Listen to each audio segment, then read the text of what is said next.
University, every September, I spend time talking about what the church is and what university is in particular. Last year we talked about our DNA, but this time, I want to have some family time. So I'm talking about This Is Us. This Is Us. It's a popular TV show that is now over, but it dealt with a family with different backgrounds and different things. And the beauty of it, it showed the complexity of relationships, but it showed the power of relationships. So over last week, I really dealt with us in the beginning and the gathering of believers and community. But this week, I want to just deal with us being the light of the world. What does it mean for us to be the light of the world? I've been in church all my life, and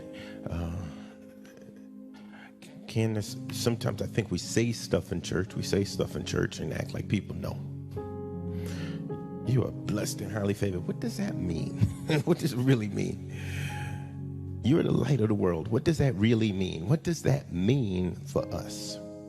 So I'm going to endeavor to answer that for us today. I'm going to endeavor to answer that for us today. I want to need you to open your Bibles to the book of Matthew. Book of Matthew.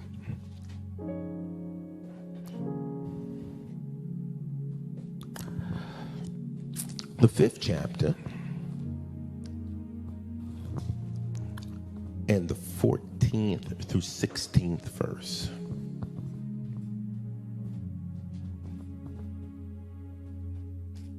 And it reads, "You are the light of the world.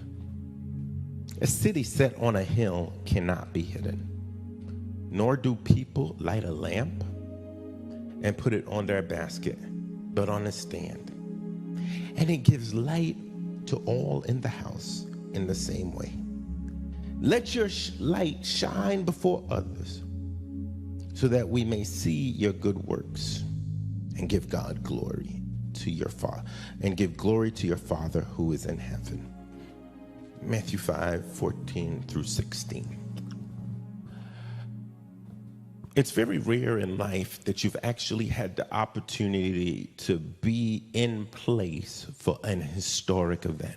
It is very rare in life that you are at the nexus of something that makes national news.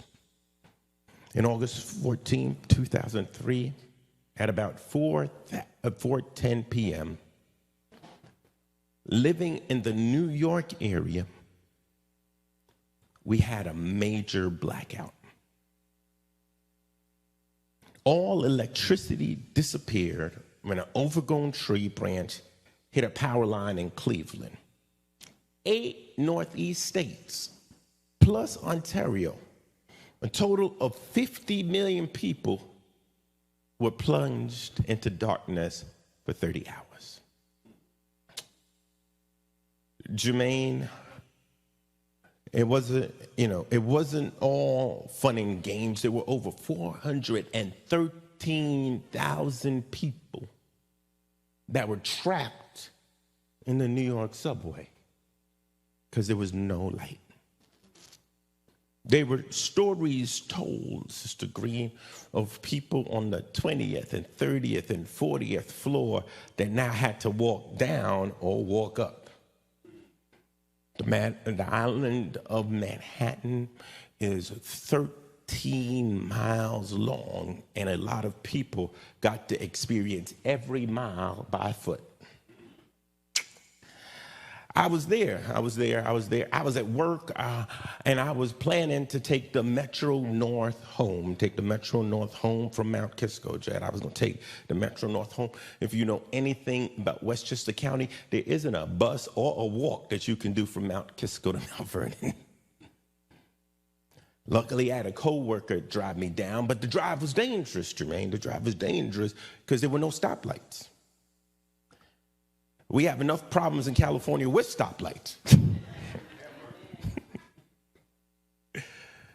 There was no stoplight, but I was fortunate. I made it to my parents' house. I met my brother, my sister, who worked at NYU.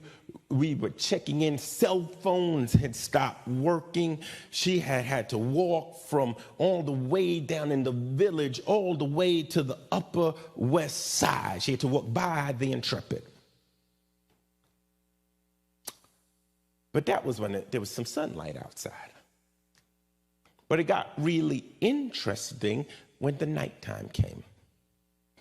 You've got to understand, New York City is the city of lights. We time things by lights. You know, some people do sunset and sunrise, but we do things by when the street lights come on. There were no street lights that night. A city that's known for never sleeping, a city that's known for Broadway with the lights, a city that's known for Times Square, a city that's known for its 24-hour cadence, all of a sudden was dark.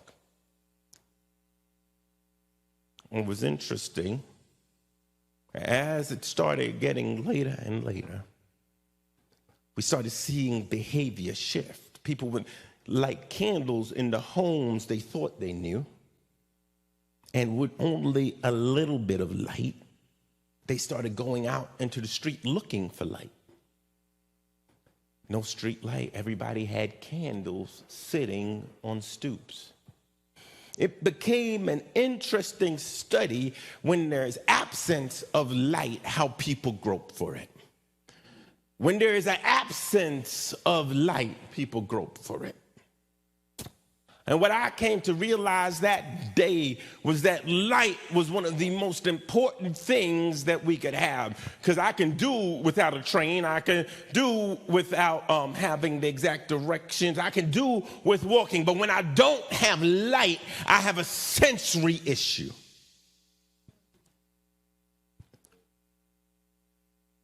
If the world doesn't have all light, it has a sensory issue. It's interesting to me that as long as I've been in church, I've dealt with this concept of light. I'm trying to understand why we did light and why is it important and why is it critical. But as I started thinking about this and I started researching for this sermon and I started looking at it, I realized that us as light is absolutely critical. I realized a few things is that we don't generate our own light. As believers, the light that we are is simply a reflection of the divine light that is God. St. John of the Cross would put it like this: the followers of Jesus are to be windows through which the divine light enters the world. So how do we emit light? I'm not a fireplace. I'm not a street light. How do I emit light?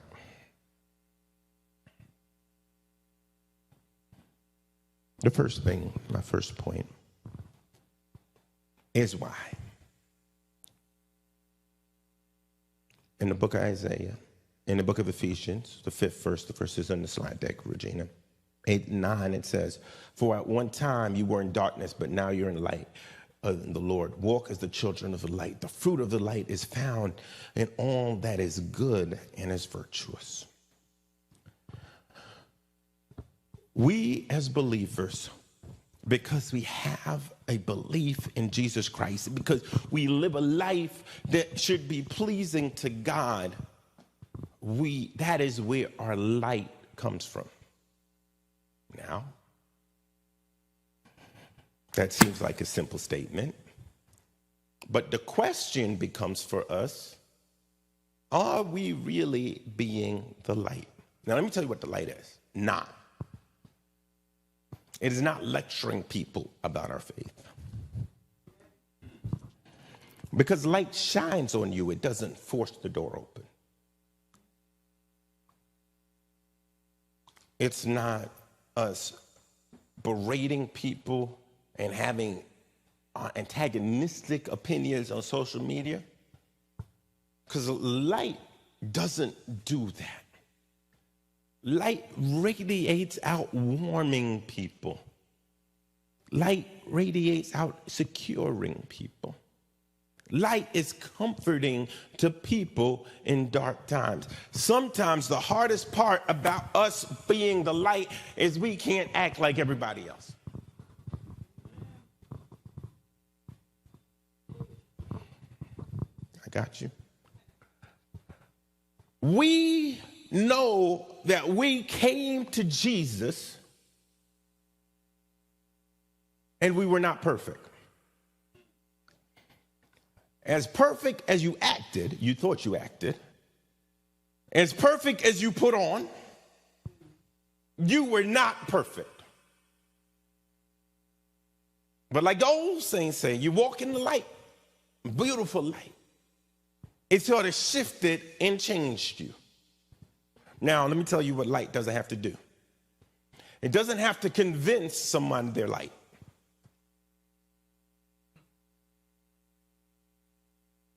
Let me say that one more time over here. I'm about to free somebody from expectations. Light doesn't have to convince somebody they're light. So if your cousin don't think you saved, that's his problem. If your friends want to tell stories from the past, that's their problem. They'll catch on later. Your job is just to continue to live your best life through God. It won't be perfect. You'll have stumbles, you'll have falls, and that's all right. But the reality for all of us is that if we continue just to live in the principles that God has laid out, our light will emanate from us. Now, this is the problem for many of us. We expect a direct result from our light.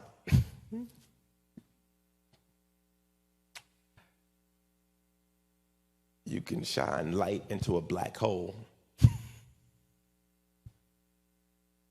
and they may never get it. Some people turn their back on light. Some people reject light. Some people put back on light. But the fruit of us being the light is that good and right and true things that we do. And that's all we're responsible for.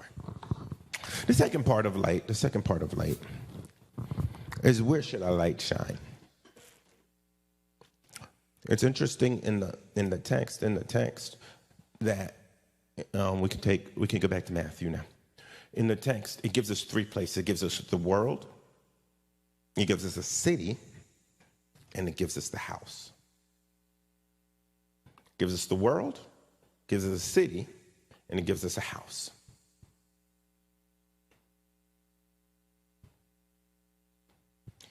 I was reading an article this week, Sister Loretta, in Business Book, in a business magazine. And it talked about a phenomenon called signaling.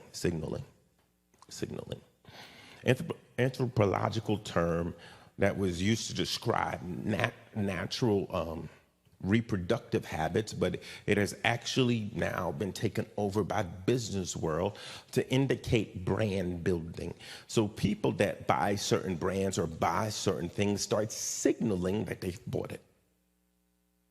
Signaling. So when people buy a Gucci bag, it's never just a black bag with no letters on it. There's 2 G's on it. Y'all know it. That's a signal. A Louis Vuitton bag doesn't not have an L and a V on it, because it's a signal. Everything we do is a signal to things in life. They are talking about brand economy and luxury brands in the article, and they were talking about how people buy things that people can recognize to identify them in a certain period, in a certain station in life. And that thing got me thinking, Jermaine, where do I signal I'm a Christian? When do I signal I'm a Christian? And why do I signal I'm a Christian? And the text answered it for me. First of all, we need to be a light to the world.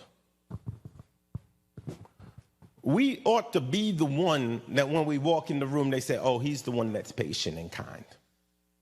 They might never know your faith. They might not know what church you go to. They might not know the people you're with. But we ought to be the ones that when we walk around the world, the people of the world start looking to us to be the peacemakers. They start looking to us to be the ones that will speak truth into situations. They start looking at us as the ones that can help them. I remember one time, Daniel, I was working in an office. I was the managing director of this organization, and I had a very young assistant, and she was living her 20s. One day she walks into my office and she says, can you pray for me? She never grew up in church, never been in church, don't know the difference between Jesus and whatever else. All she knew was that I carried myself in a way, and I had a faith. Can you pray for me? Prayed for her. But what this lesson taught me was that was probably one of the most important and effective moments of my ministry. That as much as I can preach up here, as much as I can do up here, as much as I can say up here, the real impact is when you and you and you and you, the people start asking, can you pray for me? Can I talk to you? How do you have so much peace in this situation? How do you deal with this stress and this turmoil without losing your mind? How are you so different from what I have? That's the world. Number two is the city. I'm going to expand on this more next week. When I talk about, we're called to the least and the broken, but we ought to actively engage our community in activities that give light. We can't ignore the homeless. We can't ignore the fact that half this room can't actually, half the young people in this room will leave this area within the next 5 to 10 years because they can't afford to buy a house here. I don't know what planet we live on. I'm going to sit right here for a minute. What planet we live on that somebody can go from roommates to buying a house that's $1.7 million. Right? And that's the average price. It's a tangent. Read an article, somebody was charging $90,000 for a parking spot in San Francisco. So for your $1.7 million house, you can get a $90,000 parking spot. It is morally corrupt and bankrupt when we become so concerned with one generation or one class in our community that we X out the future just so that we can live a life. But if we're going to talk in the city, we've got to talk. People like, oh, well, that's not in the Bible. I'm like, yes, it is. The first thing the disciples did after the church started, they took care of the widow and they took care of the motherless because they knew that they needed homes and they needed a place to be taken care of. And that was such a specific request because they couldn't let anybody in their community be left out without the ability or availability to have a place to live, a place to eat. So when we become the light of the world, we have to speak out to that.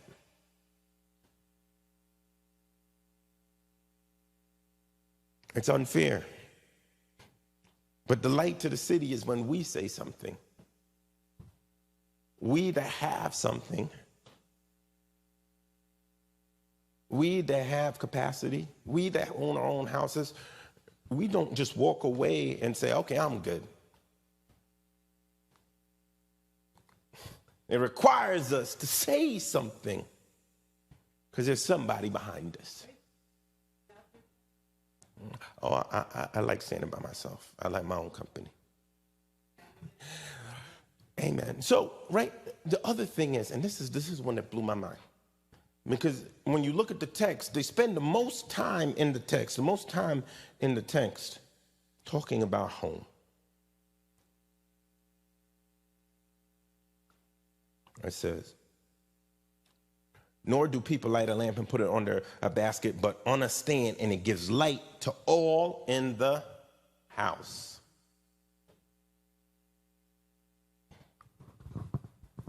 The greatest testimony we can have is in our house. Now, let me tell you something.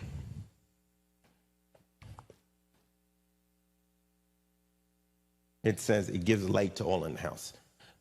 The result is not yours. It didn't say it gives light and they all believed.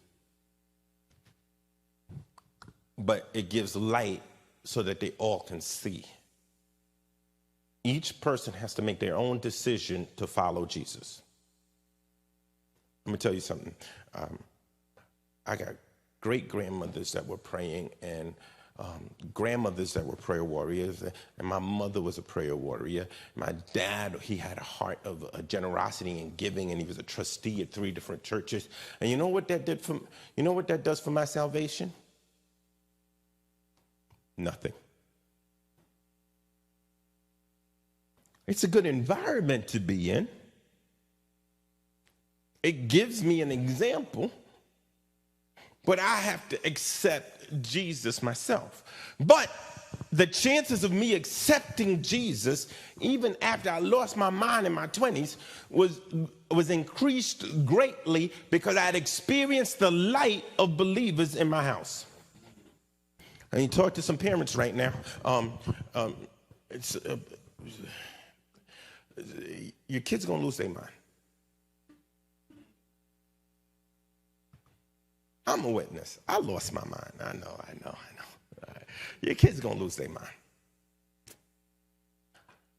But I'm gonna tell you this. I remember being 28, sitting at a city stoplight and singing Amazing Grace, how sweet the sound. And that's how I came back to God. I knew the words. I knew where to go. I knew what to do. I understood faith was real. All because the light had been shone on me. So somebody here is probably thinking it's futile right now to shine my light in the house because everybody done lost their mind. But I'm here to tell you the reality is just keep letting that example shine. Keep letting that example shine.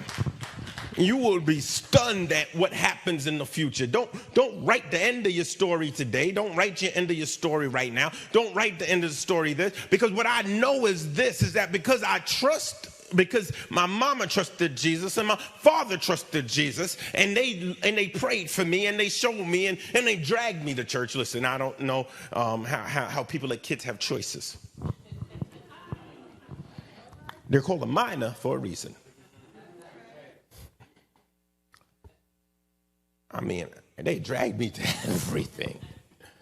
And I know, we in California, but in New York and in South Carolina and North Carolina and those places, they dragged us to church. And you know what? I was so bored. I read the hymnal back at front one year.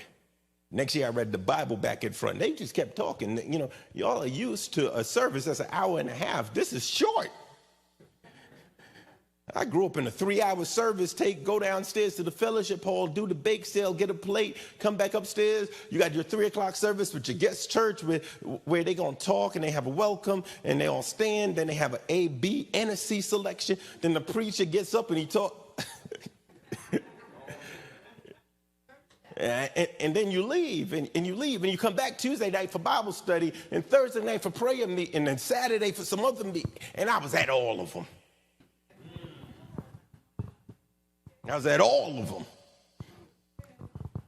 I knew every cut in the church. But what it did for me was I saw the light of God.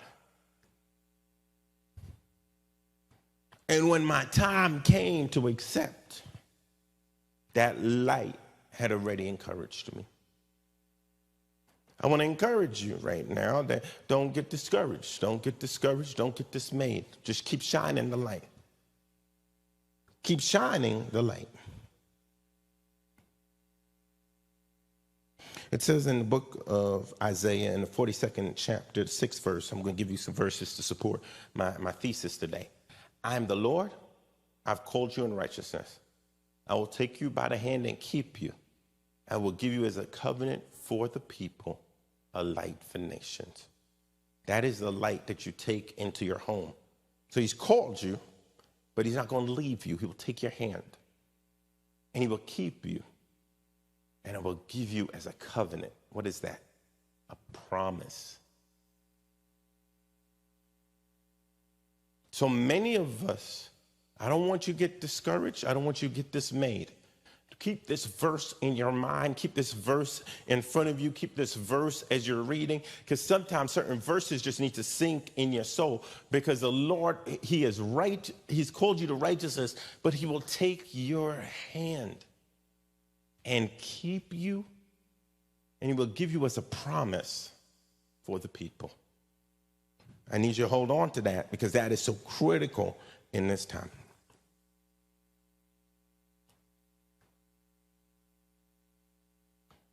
The power of your light is my final point, and then I'm done. In the same way, let your light shine before others so that they may see your good works and give glory to your Father who is in heaven.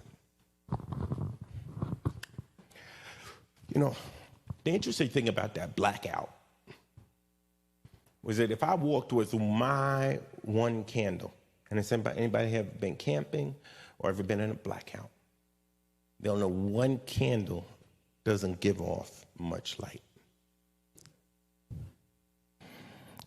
One candle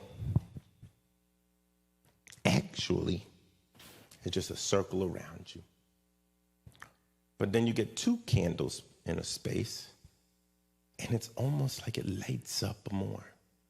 You get a third and a fourth candle, and you start seeing more. And you get a fifth and a sixth candle, and it becomes bright. People from the outside can now see in the window, there's a candle lit. What am I trying to say? I'm trying to tell you that we as a church, if each of us walk out our light every single day in the world, in the city, and our homes, and that we get in the church and we don't even have to think it, we don't have to act it, we just have to walk with that same exact light that we walked in the world. And when we start walking in that light, people from all over will say, over there are those that believe in Jesus, and they've been the light to the world. I know so-and-so that goes there. I know so-and-so that used to go there. I know so-and-so that does this there. I know so-and-so that does that there. And when they start thinking about it, they start realizing that this is a lighthouse in the community. This is a lighthouse that meets people's needs. This is a lighthouse that cares for people, because when people are in the storm, when people are broken, when the winds and waves are toiling, when the waves are coming above the ship, any sailor will tell you, they will look out in the storm, and all they are looking for is a lighthouse. Or they're looking for a lighthouse to break through the storm and the cloud and the fog. And I'm here to tell you that University, you are a lighthouse. You are breaking through the cloud and the fog and the storm. You are breaking into the community. You are a light to the world.